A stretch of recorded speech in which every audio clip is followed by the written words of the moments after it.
Pozdravljeni, ali veste, kaj je učil Jezus? Mnogo kristjanov v Sloveniji, pa tudi drugih, ne razume najbolje Jezusovega učenja.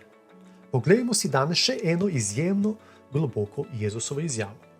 Jezus je rekel: blagor žalosti, kajti potolaženi bodo. Le kaj je Jezus mislil s temi besedami? Ali naj so tisti, ki vanj verujo, brez veselja v svojem življenju? Spomnite se iz prejšnjega videa, kjer smo govorili o tretji vrstici iz 5. poglavja. Kaj pomeni beseda blagor? Lahko opazimo, da sta si besedi blagor in žalost nasprotujoči. Blagor pomeni nadvse srečen. Če smo torej nadvse srečni, ne moremo biti istočasno žalostni. Praktično nemogoče je biti oboje hkrati. Blagor žalostni, kajti potolaženi bodo. Predtem je rekel: blagor ubogim v duhu. Torej, ubogi v duhu so prepoznali svoje resnično duhovnost, brezupno stanje. In to jih je napolnilo z veliko žalostjo. Obrnili smo se k Bogu in se iskreno od srca pokesali, ter se z vsem srcem oprijeli žive vere v Jezusa Kristusa. Ko smo to storili, nas je Bog po svoji milosti v Jezusu Kristusu očistil vsega greha in vse krivičnosti. Sedaj sta naše srce in naša vest pred Bogom čista. Zato sedaj ni več razloga za žalost, kajti Bog nas je očistil po Jezusovi krvi, ki je bila prelita na Golgotskem križu. Le po iskrenem obžalovanju svojega obupnega duhovnega stanja, v katerem smo bili, lahko pridemo do tolažbe in na to do izjemnega veselja. Bog nas nagovarja po psalmistu takole: blagor tistemu, torej nadvse srečen je tisti, ki mu je pregreha odpuščena, ki mu je greh pokrit. Blagor človeku, torej nadvse srečen človek, ki mu Gospod ne prišteva krivde in v njegovem duhu ni prevare. Še več, ali ste vedeli, da ko se človek iskreno spreobrne, da se rodi v Božjo družino?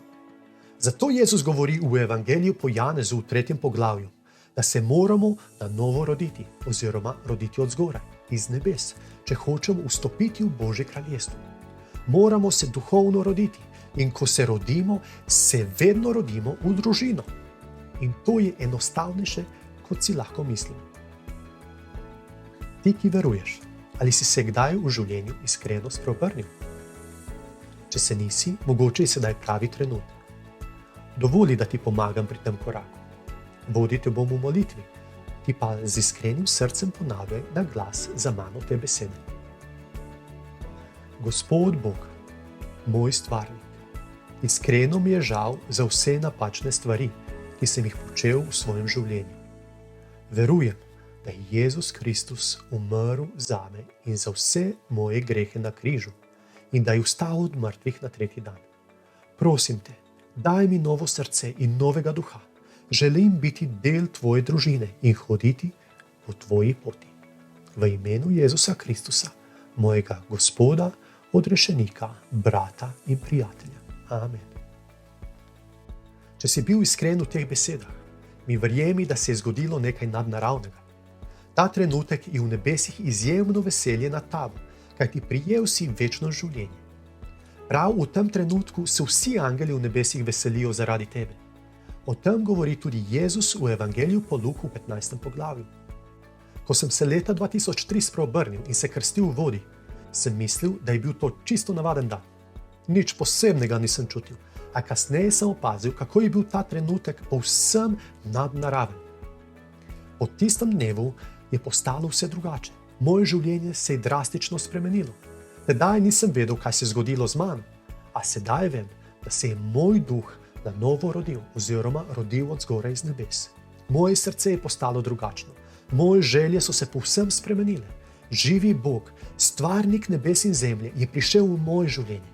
Postal je moj oče, moj tata in rodil sem se v njegovo družino. Zaživel sem novo življenje. Življenje, ki ga nisem vsa ta leta obžaloval niti za 1 milisekundo. Sedaj je njegov duh v meni in ta pričuje, da sem njegov. Sem Andrej Zelenjak za Center Evangelij danes.